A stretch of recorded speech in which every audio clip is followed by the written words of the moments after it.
என்னங்க பண்றீங்க?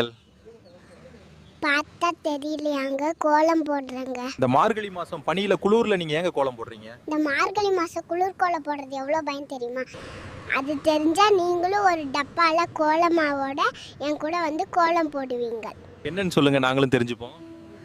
மார்கழி மாசத்துல ஏன் நாம எல்லாரும் அதிகாலையில எந்திரிச்சிட்டு கோலம் போடுறோம் தெரியுமா?